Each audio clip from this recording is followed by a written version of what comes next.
Hello everyone, নিকিস daily স্টোরিতে সবাইকে স্বাগত। তোমরা সবাই কেমন আছো? আশা করি ভালো আছো। আবারও নতুন একটা দিন, নতুন একটা ভিডিও তোমাদের সামনে নিয়ে চলে এসেছি। চলো সারাদিনটা কী করি সেটাই শেয়ার করব। আর এদিকে আমাদের বিস্কুট দেখো একদম নিশ্চিন্তে ঘুমাচ্ছে। কালকে সারা রাত বাড়িতে আসার নাম নেই, এদিকে ভোরবেলায় বাড়িতে এসছে আর আমরা চিন্তায় মরে যাই। এদিকে ওর সাথে একটু কথাবার্তা বলতে বলতে মা এদিকে চা করে নিয়ে চলে এসছে আর কাকিমা এসেছিলো আমাদের বাড়িতে। তা কাকিমাকে বললাম চলো একসাথে চাটা খেয়ে নিই।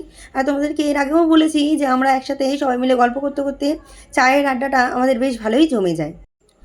চা খেতে খেতেই ওদিকে বাইরে মাছ কাকু এসে ডাকছিল। তা আজকে অনেকদিন পর দেখলাম ভোলা মাছ নিয়ে এসছে আর এই ভোলা মাছটা ঝাল ঝাল খেতে ভীষণ ভালো লাগে। তা মায়ের কাছে সকালবেলা আবদার করেছিলাম যে একটু সাদা পরোটা একটু আলুর চচ্চড়ি। তো মা তাই ময়দাটা ঝটপট করে মেখে নিচ্ছে আর আমি আবদার করব মা সেটা করে দেবে না, সেটা কখনোই হয় না। আর আমাদের এসি সার্ভিসিংয়ের জন্যে লোক এসেছিলো, সেটাই করছে আর দাঁড়িয়ে সেটাই দেখছি। সকালের খাবার মা বসিয়ে দিয়েছে, প্রেশার কুকারে করছে হচ্ছে আলুর চচ্চড়ি টাইপের একটা কিছু। আর ওদিকে তোমাদেরকে দেখালাম ময়দা মাখছিল, তো ময়দা। তো চলো মা করুক, তারপরে সকালে খাবার নিয়েছি। আর যেহেতু এসি ঠিক করে গেল, বেডশিটটা চেঞ্জ করতে হবে, ঝটপট করে চেঞ্জ করে দিই। সেদিনকে এই বেডশিটটা চেঞ্জ করে নিলাম আর একদম মাথায় ছিল না যে বেডশিটটা তুলে দেবো। তা তোলা হলো না, যেহেতু বাইরে থেকে এসছে বেডশিটের ওপরে উঠেছিল। তো সেই ক্ষেত্রে আবার আমাদেরকে চেঞ্জ করে নিতে হলো। মা বলে চেঞ্জ করে দে, আমি একেবারেই কেচে দেবো। আর আমি ঝটপট করে বেডশিটটা চেঞ্জও করে দিলাম। এই হাতে হাতে একটু টুকটাক না করলে হয় না, করে দিতেই হয়, তাই না? যেটুকুনি পারি সেটুকুনিই করি। আর এদিকে রান্নাঘরে এসে দেখছি মা পরোটাগুলো গরম গরম ভেজে নিচ্ছে আর আলু চচ্চড়িটাও একদম হয়ে গেছে। আজকে কারি পাতা দিয়ে করেছে, দেখো কি দারুণ দেখতে হয়েছে আর খেতেও অসাধারণ হয়েছিল। দারুণ, আজকে অন্যরকম হয়েছিল আলুর চচ্চড়িটা। সকালের খাওয়া দাওয়া তো কমপ্লিট হয়ে গেছে আর বাইরে হঠাৎই বেরিয়ে দেখছি কেমন যেন চারিদিকটা অন্ধকার হয়ে গেল আর মেঘ ডাকছে, যেন জমজম করে বৃষ্টিটা এখনই শুরু হবে। তো অনেকক্ষণ আগে খাওয়া হয়ে গেছে আর এখন চলে এসেছি দুপুরে রান্না করবো বলে। মা ওদিকে অনেক জামা কাপড় ভিজিয়েছে, সেগুলো পরিষ্কার পরিচ্ছন্ন করে নিচ্ছে। আর বাইরে মানে বিভৎস মেঘ করেছে, যখন তখন বৃষ্টি আসতে পারে। শুনতে পাচ্ছ কি না আওয়াজ জানি না, বিজলি চমকাচ্ছে।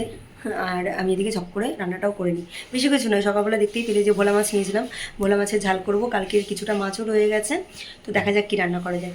তো চলো পরে আসছি। এদিকে ভোলা মাছটা কেটে ধুয়ে নুন হলুদ মাখিয়ে রেখেছি আর এদিকে আগের দিনের কিছুটা পেঁয়াজ লঙ্কা পেস্ট করা আছে। আজকে আর রসুন দেবো না। দেখো সমস্ত মাছগুলো আমি একটু কড়া করেই ভাজবো, কারণ এই সামুদ্রিক মাছগুলো একটু কড়া করে না ভাজলে না ঠিক খাওয়া যায় না, একটু গন্ধ ছাড়ে। মাছগুলো সমস্ত ভেজে মশলা কষিয়ে একদম মাছ আমার রান্না রেডি। এরপর আমাকে স্নানটাও করে নিতে হবে। রান্না তো প্রায় হয়ে গেছে আর মাও দিয়ে স্নানে চলে গেছে পুজো দেবে। জানি না একসাথে বসে খেতে পারবো নাকি, আমার তো জোর খিদে পেয়ে গেছে। আর আমি স্নান করে চলে এসেছি, চলো রেডি হয়ে নিই ঝটপট করে। এরপর দুপুরে খাওয়াতে খেতে হবে, অনেকটা বেলা হয়ে গেছে, প্রায় ঘড়িতে এখন 2টো বাজতে গেল। তো চলো ঝটপট করে রেডি হয়নি।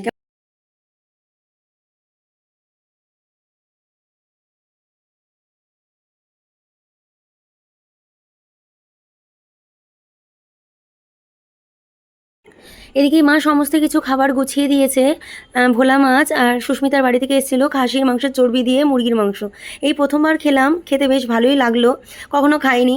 তোমরা কেউ খেয়েছো কি না অবশ্যই আমাকে কমেন্ট করে জানাবে। আর খাওয়া দাওয়ার পর একটু রেস্ট নেব আর এখন চলে এসেছি কাকিমার বাড়িতে। রোজ দিন তো বাড়িতে চা খাই, আবারও কাকিমার কাছে আবদার করে ফোন করে চলে এসেছি যে আজকে চা বানিয়ে নিয়ে চলে এসছে। আর ওই যে মাকে নিয়ে একেবারে চলে এসেছি কাকিমার বাড়িতে চা খাওয়ার জন্য।